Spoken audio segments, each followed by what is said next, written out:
আজকের ব্লগটা বা ভিডিওটা বা শর্টসটা যাই বলবে একটু অন্যরকম, কারণ এরকম ভিডিও কখনো আমি বানাইনি। এটা ফার্স্ট টাইম।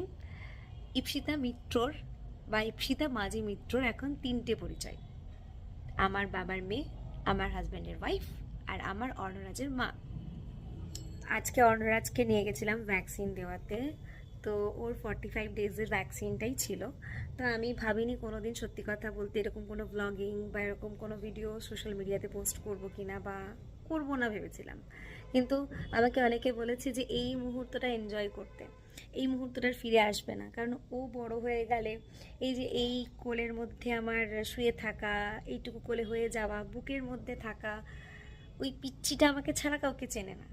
তো আজকে এটা রিয়েলাইজ করলাম, সেই রিয়েলাইজেশন থেকেই ভিডিওগুলো বানানো।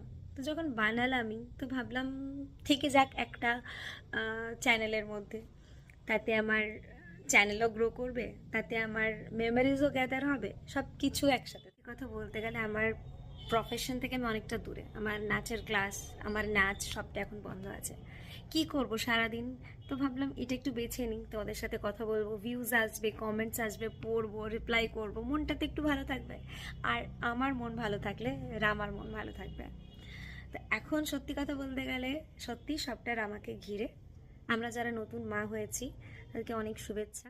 আমরা এখন ব্যথার শহরের মধ্যে দিয়ে যাচ্ছি। আমাদের শরীরে প্রচুর ব্যথা, ফিডিংয়ের জন্য পিঠে ব্যথা, বসে থাকার জন্য পায়ে ব্যথা। তাই ব্যথার ব্যাপারটাকে যদি সাইডে রাখি, তাহলে একটা জিনিস স্ট্রং রিজন পেলাম এই ভিডিওগুলোকে ভালোভাবে সাজিয়ে গুছিয়ে পোস্ট করা, সেটা হচ্ছে আমরা বুড়ো হয়ে যাব, রামা বড় হয়ে যাবে, ভিডিওগুলো থেকে যাবে, আর কিছু না।